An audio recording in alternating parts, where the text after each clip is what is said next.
Pipin, kita ngobrol sebentar untuk bisa sharing sama rekan-rekan di seluruh Indonesia, bahkan ada yang rekan Pipin yang ada di Filipina dan Malaysia, juga ada rekan kerja Pipin yang ada di Amerika, mungkin juga lagi on, siapa tahu. Oke, Pin. Koko akan sebutkan dulu CV-nya Pipin. Jadi, tolong CV-nya ditampilin, slide-nya. Ini sekali lagi ya, mohon maaf ya, biar digital kalau sampai putus-putus, kesalahan mungkin bukan di Anda, bukan juga di kita, mungkin karena kesalahan ada di internet. Jadi, salahkan aja internetnya. Oke, tolong kalau CV-nya bisa ditampilin dulu. Pipin adalah sarjana lulusan Australia, ya, dari anak ketiga dari 3 bersaudara, bungsu ya Pipin ya. Betul. Dan ayahnya adalah seorang pengusaha kontraktor, ya. Semua saudara-saudari, kakak dan kakak-kakaknya semua di luar negeri. Dan terakhir Pipin di Australia, dan pada waktu kembali ke Indonesia, pada waktu memutuskan kembali ke Indonesia, harusnya Pipin mengambil S2, cuman Pipin tidak mau meneruskan karena udah kepingin balik ke Indonesia. Wah, ini orang Aussie yang menikmati kepingin balik ke Indonesia, nggak tahu kenapa alasannya, nanti biar Pipin cerita ya. Nah ini sebagai anak bungsu di keluarga yang saya bisa katakan sangat mampu ya, karena hari ini Pipin juga memiliki usaha sendiri, yaitu sebuah studio di Ion Mall Jakarta, BSD, Ion Mall BSD. Ion Mall salah satu mall yang terkenal di BSD dan mall mewah.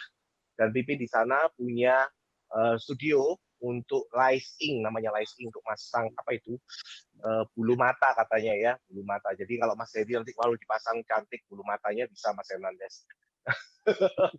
Nah, oke Pin, Koko langsung masuk aja ngobrol sama Pipin. Yang pertama, Koko mau tanya sama Pipin, apa Pin alasannya kok join di HD nih Pin? Ayo Pin, cerita Pin, supaya teman-teman ini bisa tahu apa alasannya. Pipin termasuk anak orang yang mampu, sangat mampu, ya bahkan, dan Pipin juga punya usaha, buka usaha dulu, baru setelah itu join HD, dan sekarang sangat fokus di HD.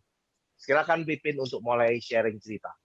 Oke, jadi pertama-tama aku itu join di HD pada bulan April 2018 gitu. Alasannya benar-benar nggak ada alasan sama sekali, dan itu juga asal join aja dan beli produk karena ditawarkan oleh salah satu teman saya gitu. Jadi karena saya nggak enak, akhirnya saya join gitu. Tapi dibilangin di situ kalau misalnya kamu share produknya, nanti kamu bisa dapat keuntungan dari situ gitu. Dari situ saya mencoba untuk menawarkan ke orang-orang terdekat saya ya pastinya. Tapi benar-benar banyak sekali menerima penolakan gitu. Disuruh blind prospect ya. Ditolak, Pin. Betul, ditolak.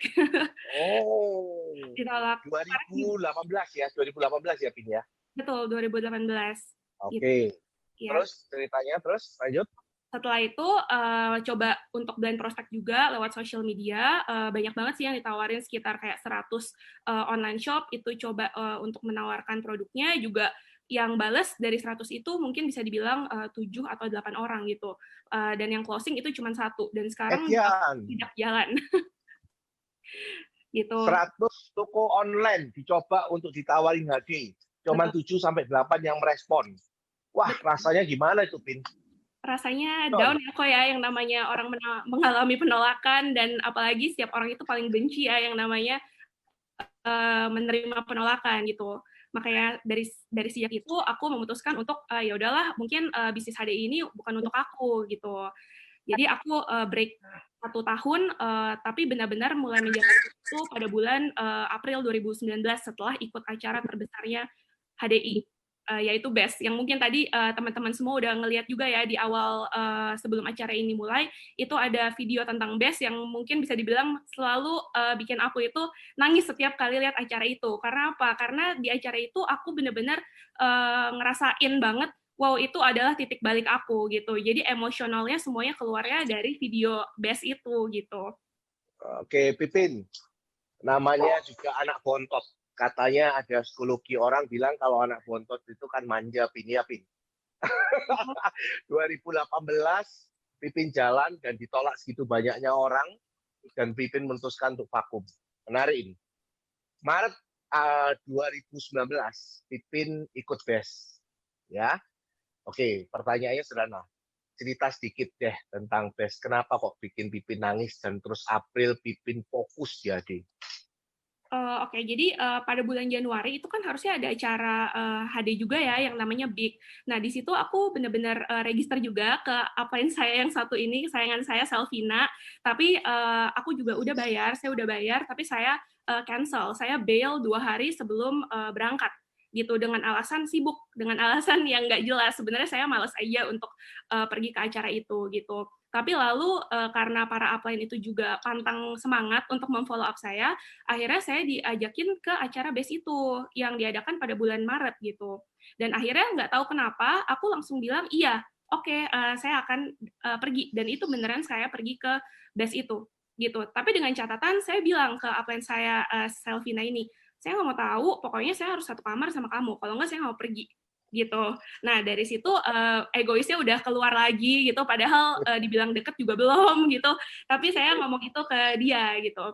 Nah, tapi apa sih yang membuat saya itu akhirnya menjadi BES itu menjadi titik balik saya. Di situ saya melihat kan ada yang pencapaian-pencapaian di mana orang itu di-recognize kan di BES itu gitu. Ketika saya melihat mereka itu naik ke panggung mencapai posisi Demon Leader, itulah yang membuat saya wow, selama saya hidup di dunia ini, saya itu belum pernah merasakan yang namanya punya kepuasan diri sendiri. Tapi saya bisa lihat mereka semua yang naik ke panggung itu mereka punya kepuasan di dirinya mereka sendiri gitu. Dan saya juga ngelihat gitu di semua orang yang datang ke situ itu sangat positif, beda banget sama lingkungan saya, beda sekali sama saya yang memang nggak bisa bergaul sama orang lain gitu. Saya nggak mau keluar dari inner circle saya. Tapi di sana mereka itu semua bisa membuat saya itu comfortable. Jadi saya merasa selain saya mendapatkan lingkungan yang positif, saya itu bisa melihat ini sebenarnya adalah lingkungan yang benar-benar saya cari dari dulu gitu. Mungkin kelihatannya aja ya sekolah di luar negeri, lalu lulusan Australia S1 gitu, punya bisnis sendiri. Cuman itu semua kan dibiayain juga sama papa. Dan saya juga merasa saya itu tidak punya kebanggaan pada diri saya sendiri. Walaupun saya lulusan luar negeri gitu. Karena apa? Karena saya belum bisa membanggakan orang tua saya gitu.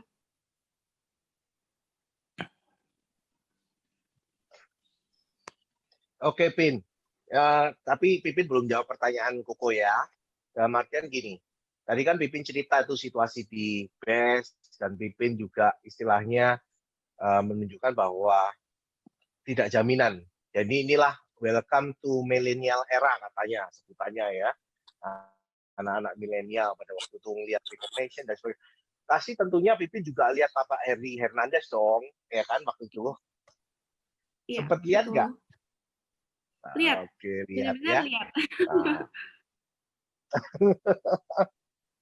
Jadi ketika saya Oke, ngelihat Pin. Hernandez dan Nah, ya, iya, ya nggak apa-apa. Terus oke, apa jadi kliknya? iya, jadi ketika saya ngelihat Pak Hernandez juga, lalu orang-orang yang direcognize di sana, saya tuh merasa bahwa kalau misalnya mereka aja bisa, mana mungkin hanya untuk mencapai posisi diamond leader itu saya nggak bisa gitu.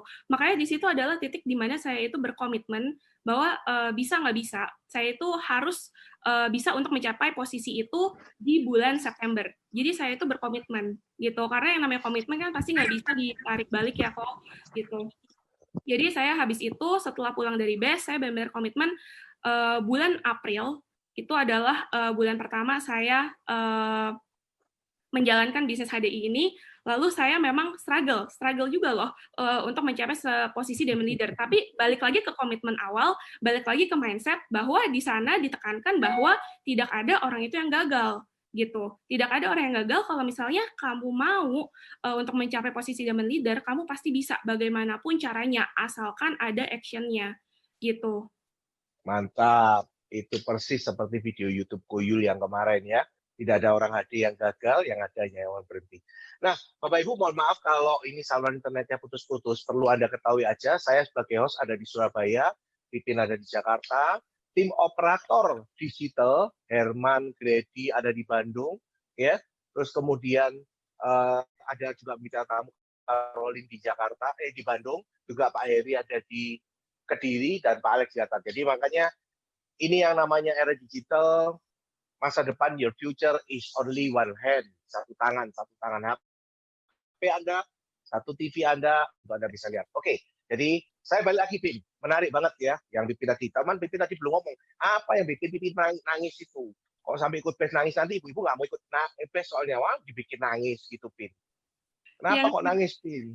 aku gimana ya bilangnya, kayak aku ngerasa di situ aku tuh dapat gimana ya, aku tuh hidup di lingkungan di mana kerjanya itu ngomongin tas, di mana kerjanya itu ngomongin apa ya, orang gitu loh, bisa dibilang seperti itu. Tapi di base itu aku ngelihat, ya ampun, aku belum pernah menemukan komunitas yang seperti ini gitu, dan aku dikenalin sama para upline yang memang di titik terlemah aku pun, ketika aku itu nggak pede, aku itu bisa dikuatkan gitu. Dan aku merasa di sana aku menemukan keluarga baru yang sebenarnya selama ini itu aku cari juga gitu. Dan disitulah aku tuh kayak zelak merasa tertegur bahwa apa sih yang selama ini aku itu lakukan? Aku itu hanya buang-buang waktu aja, bener-bener kayak kerjaannya di rumah itu cuman nonton, terus tidur, nonton, tidur, makan, kayak gitu.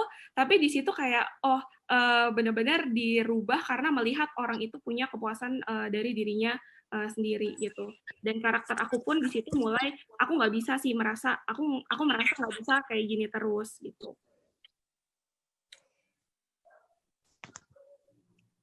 Oke, welcome to family ya, hug and kiss. Woi, kissnya nanti. Oke, Pipin. Tadi kan sempat cerita tuh 100 orang di awal, terus akhirnya bikin down dan merasa bahwa HD bukan jalannya waktu pertama kali nyoba ya. Dan Koko yakin banyak orang yang awal-awalnya begitu, apalagi Pipin tadi udah cerita sebagai anak bontot, semua disediakan oleh papa mama, oleh sekolah, mau buka usaha tinggal buka, modal disediain ya. Nah, terus mutus ini. Nah, yang tadi Pipin katakan struggle itu berjuang. Apa sih yang bikin Pipin itu struggle? Apa hambatan halangan Pipin pada waktu jalan di HD itu apa? Yang pertama mungkin dari kasus teknik yang mungkin semua orang yang baru di sini itu juga merasakan bahwa, oh kok kadang sulit ya untuk mencari orang itu buat diajakin member, kok sulit ya untuk open market gitu, apalagi aku hanya bergaul dengan orang-orang yang sama gitu. Tapi ketika aku melihat Pak Hernandez, kok kalau misalnya Pak Hernandez aja bisa, yang mungkin bergaul itu bisa dibilang dengan supir-supir yang lain gitu, masa sih aku nggak bisa? Pak Hernandez itu pada saat itu udah sukses loh, dan aku tuh masih nol, aku tuh belum bisa menghasilkan apapun, belum bisa sama sekali gitu. Dan bahkan untuk uang bulanan aja tuh masih dikasih tuh sama papa gitu. Bener-bener malu pada saat itu, malu banget gitu. Jadi itu adalah hambatan pertama ya gitu. Dan tapi saya bersyukur sih, kenapa? Karena memang saya itu punya keluarga yang full support banget, mau saya mengerjakan Malu sama gengsi ya, Pin ya? gengsi lah kok, ya ampun. Pasti ada gengsinya gitu. Tapi saya juga bersyukur sih, kayak ya coba aja kan, siapa tahu bisa. Dan tapi memang kayak bisa nggak bisa kan memang harus bisa gitu. Dan saya juga mendapatkan full support dari keluarga saya. Keluarga saya itu bukan Yes. keluarga yang apa ya, kamu nggak boleh kerjain ini, kamu nggak boleh kerjain itu. Papa saya itu selalu bilang bahwa kalau misalnya kamu nggak mencoba untuk bekerja, kamu nggak mencoba untuk start bisnis ini, bahkan ketika saya membuka Lush Inc., dia bilang kalau misalnya nggak dicoba, itu nggak akan pernah tahu apakah kamu akan sukses atau tidak. Yang namanya orang berbisnis itu pasti ada gagalnya. Kalau misalnya kita tidak pernah mengalami penolakan, itu kamu nggak akan pernah bisa sukses, kamu nggak akan pernah bisa siap mental ketika kamu jatuh nantinya. Itu yang selalu ditekankan papa saya. Makanya kenapa ketika saya buka Lushing pun ya udah buka aja, walaupun itu semua modal dari papa saya, takut gemeteran juga ketika minta modal itu. Dan ketika saya menjalankan HDI itu juga saya ingat kata papa gitu, kalau misalnya tidak pernah mengalami penolakan, maka kamu tidak akan pernah sukses. Jadi itu adalah hal yang membuat saya bersyukur kenapa keluarga saya itu sangat suportif. Tapi sejalannya waktu, karena memang keluarga saya ini juga apa ya, melihat saya itu sering banget kan di rumah sebelum saya menjalankan HD ini, kok kerjanya paling di rumah, lalu ke Ion, habis itu pulang lagi gitu. pasti ada di rumah, pasti kayak spend waktu tuh sama keluarga. Tetapi ketika Tuhan memberikan berkat yang sangat besar kepada saya, Tuhan memberikan rekan-rekan kerja, bisa dibilang berkat itu berlimpah ya untuk saya. Disitulah saya mulai mengalami yang namanya permasalahan non teknis, di mana dari saya yang super semangat karena juga disupport sama keluarga, akhirnya papa saya itu bilang, kamu itu pergi tuh kemana aja sih, gitu. Kamu ngapain aja sih sehari-hari? Pergi pagi pulang malam gitu. Itu di saat saya lagi semangat-semangatnya untuk menjalankan bisnis ini, ketemu orang, mengupgrade skill saya untuk berkomunikasi sama orang, belajar benar-benar belajar presentasi. Di situ benar-benar dikejutkan dengan reaksi papa yang kayak gitu, nggak tahu, nggak ada angin, nggak ada hujan, dan itulah titik di mana saya itu down. Kenapa sih kayak gitu banget gitu, emang aku tuh melakukan hal apa yang sampai bikin papa itu nggak setuju gitu. Dan bahkan tante aku pun bilang ke mama bahwa, kamu nggak salah ya, anak cewek itu dari pergi pagi pulang malam, terus besoknya pergi pagi lagi pulang malam, kamu nggak tahu kan dia itu ngapain gitu. Tante saya itu juga bilang ke mama saya, yang dari tadinya mama saya itu sangat suportif, itu menjadi apa ya, kamu ngapain sih pergi terus gitu. Jadi di situ adalah titik di mana saya itu paling takut kalau dimarahin sama papa tuh sama mama gitu. Makanya setiap kali ada acara, cuman kan nggak bisa untuk nggak pergi gitu. Aku harus ketemu sama rekan kerja aku harus ketemu sama orang yang aku prospek gitu. Aku harus mendampingi rekan kerja aku. Kalau enggak, kesannya gimana banget kan, kayak terus berkat yang udah dikasih Tuhan ini masa mau dibuang gitu aja karena harus ngikutin kemauan papa sama mama gitu. Akhirnya setiap mau pergi, mau ke RTS juga, itu bener-bener aku yang kayak, aduh ditanyain mau kemana, akhirnya aku harus berbohong, aku bilang mau ngajar Pak, mau ngajar gitu. Karena ketika dia bilang mau ngajar, itu ya udah dia diam gitu. Tapi ketika ngajarnya itu berhari-hari, itu yang membuat nggak make sense gitu. Sampai papa bilang, ngajar terus, emang sekali ngajar itu dapatnya berapa sih? Udahlah nggak usah kerja kayak gitu. Kalau misalnya kamu kerja, kamu nggak pernah di rumah. Terus kayak maksudnya apa gitu loh, kayak ngomong kayak gitu ketika anaknya mau mencari uang kayak gitu sih. Jadi sebenarnya hambatan teknis itu mungkin aku bisa terus mempelajari gitu. Tapi yang paling bikin aku down itu adalah ketika aku mendapatkan hambatan atau apa ya, masalah dari keluarga sih. Itu yang paling susah menurut aku gitu. Karena Yes. bagaimanapun Yes. juga ketika berurusan sama papa, rasanya tuh kok merasa bersalah ngelawan papa gitu. Yes, yes, yes. Anak bontot paling disayang pasti gitu ya. Pin, thank you loh Pin. Ini udah bener-bener salah satu hitnya banyak rekan kerja di HDI itu pasti prosesnya di orang terdekat. Ya. Nah, Koko mau tampilin slide yang Pipin mau tampilkan dari teman-teman Timur Media supaya ini juga akan nyambung. Koko pingin tahu. Soalnya slide-nya udah disiapin dan ini jadi salah satu topik pembicaraan kita. Tolong slide-nya, klik. Waduh, Pipin kirim foto apa ini, Pin? Sama tim multimedia. Waduh, motor hancur, mobil hancur itu, Pin. Ini apa ini, Pin? Betul kok, itu adalah mobil saya, itu Alphard. Pin, cerita, Pin. Apa ini, Pin? Kok kirim video foto ini, Pin? Jadi waktu itu saya lagi mau pergi juga sama keluarga saya. Di situ di dalamnya ada cici ipar saya, bukan cici saya, koko ipar saya, keponakan saya yang waktu itu usianya masih 6 bulan, supir saya dan susternya gitu. Terus tiba-tiba waktu di jalan tol, itu mobil tiba-tiba ditabrak sama truk. Tapi kalau misalnya ketika orang melihat mobil itu, mungkin dia kira semuanya itu udah nggak ada lagi dalam situ gitu. Tapi kayak kita itu masih diberikan kesempatan kedua sama Tuhan untuk hidup gitu. Bahkan papa pun ketika saya itu bilang sama papa, kita kecelakaan, tapi kita semua tuh baik-baik aja gitu. Tapi itu bukan saya yang message, itu adalah orang yang menolong kita di tengah jalan gitu. Jadi kita itu ditolongin sama orang di tengah jalan, di jalan tol untuk dianterin ke rumah sakit gitu. Di situ papa itu aku tahu banget sih, papa itu bilang kayak papa itu terus teleponin aku.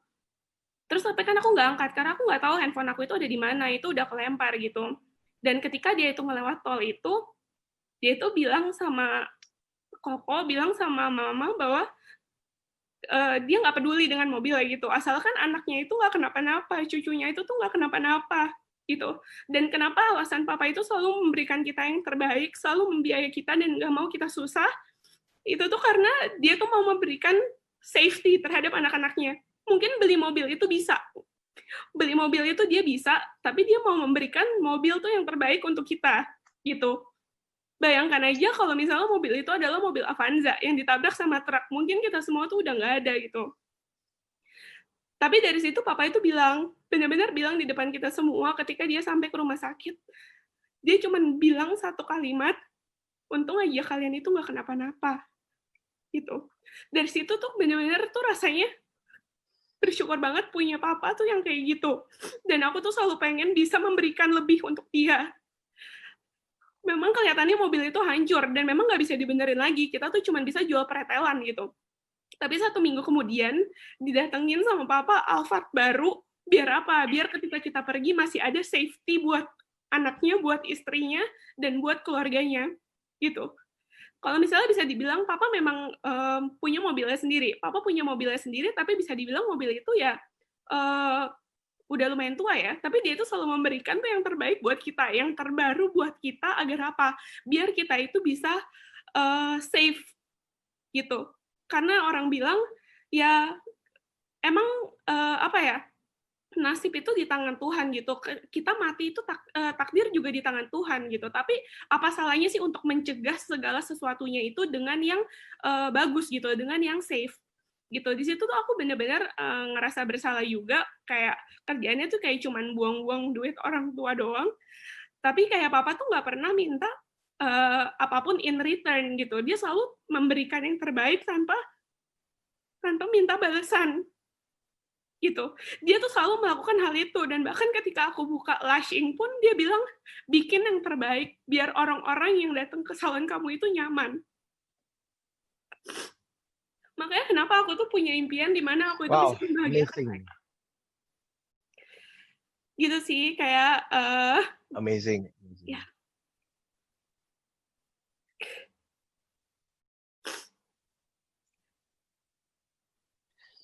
Ya, underline ya, garis bawah pin.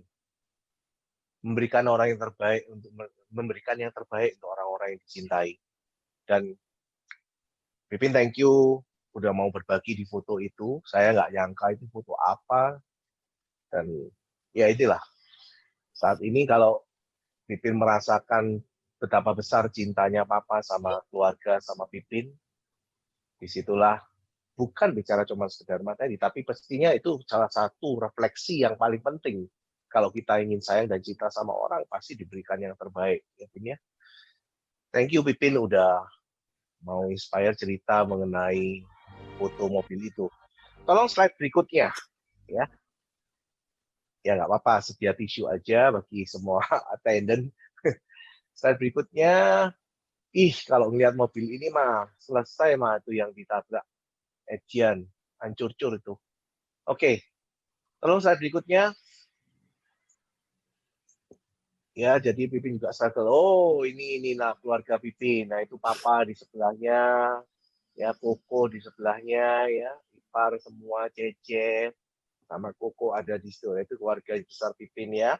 Ini pada waktu graduation ya, Pin ya, di Aussie ya, Betul. kelihatannya ya. Oke, baik. Kita masuk di pertanyaan ketiga. Tadi hambatan struggle-nya paling banyak adalah di diri kita sendiri ya, Pin ya. Jadi dirinya Pipin sendiri, gengsi, mau nggak mau harus belajar ya. Bahkan Koko sempat dengar pada waktu di BES, Pipin harusnya nginep di hotel yang sederhana, pokoknya nggak apa-apa, yang penting sama Selvina. Tahu-tahu Papa telepon, Pin sudah Papa bookingin satu hotel di Shangri-La ya, satu kamar di Shangri-La untuk Pipin bisa nginep, supaya nggak nginep di hotel yang nggak jelas. Takut Pipin ada kenapa-kenapa. Itu juga salah satu untold story-nya ya. Tapi oke, Pipin, Koko mau tanya, apa saat ini pencapaian Pipin yang ada di HDI? Tolong slide bantu saya. Apa pencapaian Pipin yang ada di HDI? Tolong nanti ini slide-nya Pipin jelasin ya, apa aja ini. Soalnya ini kan bisa jadi, ini bonus kapan Pipin? Bulan lalu ya, bulan Maret.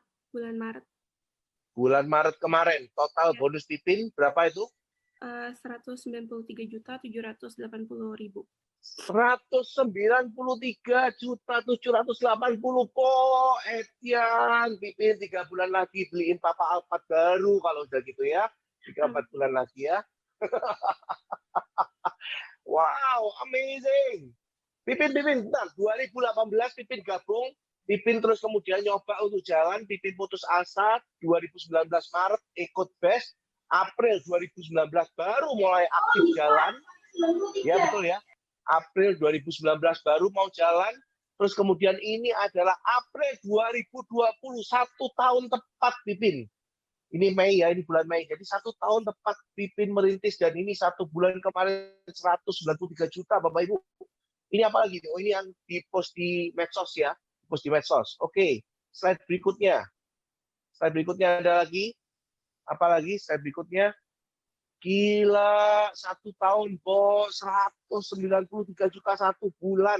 Ini bukan tentunya bukan 1 bulan ya Pipin dapatnya. Pin, kasih bocoran dong Pin. Bulan Maretnya berapa bonus Pipin? Bulan Maret itu kok yang tadi itu bulan Maret 193 juta. Halo, Pin? Iya kok, itu bulan Maret yang tadi itu adalah bonus bulan Maret. Mana? Oh, yang tadi bulan Maret 193 itu. Iya. Bulan Maret. Oh.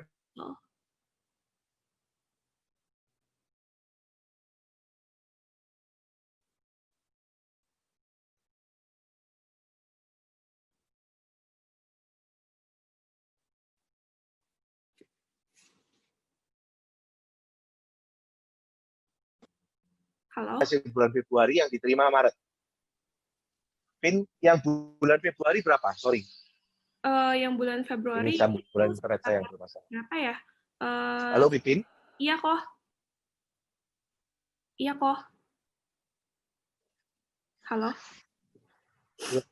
Bulan Februari berapa, Pin? Pin, kasih bocoran, Pin. Bulan Februari Pipin terima berapa? Sekitar 50-an ya. 50-an kalau nggak salah. 50-an ya, 50 juta waktu itu ya? Iya. Waduh, naik 4 kali lipat Pipin dalam waktu 1 bulan. Keren banget. Luar biasa, keren ya. Oke.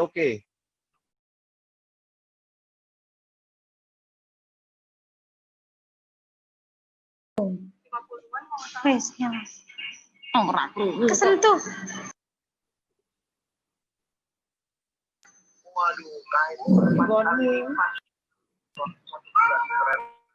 Halo? Iya, kok putus ya? Oke. Iya, putus ya. Sorry, Pipin.